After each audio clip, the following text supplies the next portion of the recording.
ঈদ আসন্ন অথচ সিরাজগঞ্জের খামারে দেখা নেই ক্রেতার। কোরবানির পশু বিক্রি নিয়ে শঙ্কায় আছেন জেলার খামারিরা। জেলায় পশুপালন কমলেও প্রাণী সম্পদ বিভাগের তথ্য বলে ভিন্ন কথা। সিরাজগঞ্জের প্রতিনিধি মাহমুদুল হাসান উজ্জ্বলের রিপোর্ট। সিরাজগঞ্জ সদরের শিলন্দা গ্রামের মজনু রং শ্রমিক হিসেবে কাজ করলেও বাড়িতে গরু পালন করে বেশ কয়েক বছর লাভের মুখ দেখেছেন তিনি। বর্তমানে খামারে শাহিওয়াল জাতের 3টি ষাঁড় ও 3টি গাভী রয়েছে। ষাঁড় 3টি গত বছর বিক্রিযোগ্য হলেও অনেক চেষ্টা করেও বেচতে পারেনি। এ বছরও ক্রেতার দেখা নেই। প্রায় একই অবস্থা বিদেশ ফেরত মনির হোসেন সহ অন্যান্য কৃষকদের।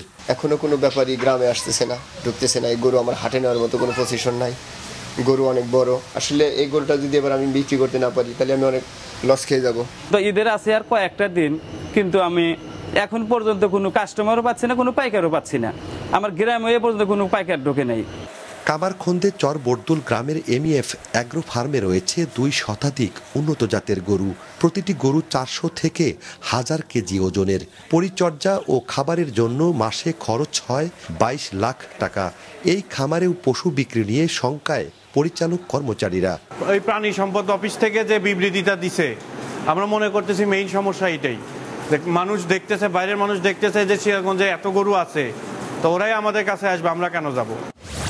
সংশ্লিষ্টদের অভিযোগ, প্রাণী সম্পদ অফিসের আগাম প্রকাশ করা তালিকায় জেলায় 6,55,000 কোরবানির পশু থাকার কথা উল্লেখ করা হয়েছে। উদ্বৃত্ত দেখানো হয়েছে 4 লাখ পশু, যা গত বছরের তুলনায় 43,000 বেশি। এমন মন গড়া তালিকা প্রকাশের কারণে ক্রেতারা শেষ সময়ের অপেক্ষায় থাকেন বলে দাবি তাদের। বিভিন্ন জায়গা থেকে গরু কেনার জন্য সিরাজগঞ্জে আসে, কোরবানির পশু কেনার জন্য সিরাজগঞ্জে আসে। তারা চিন্তা করে এখন আর আমার সিরাজগঞ্জে যেতে হবে না, যেহেতু ওখানে বেশি আছে। এই বেশি থাকার কারণে ওই খামারিরাই আমাদের কাছে আসবে। এই ভুল তথ্য দেওয়ার কারণে কিন্তু আমার সিরাজগঞ্জের খামারিরা ক্ষতিগ্রস্ত হচ্ছে। একটি উপজেলার 3টি ইউনিয়নকে ধরে গড় হিসাব করে আগাম তালিকা প্রকাশের কথা জানালেন প্রাণী সম্পদ কর্মকর্তা।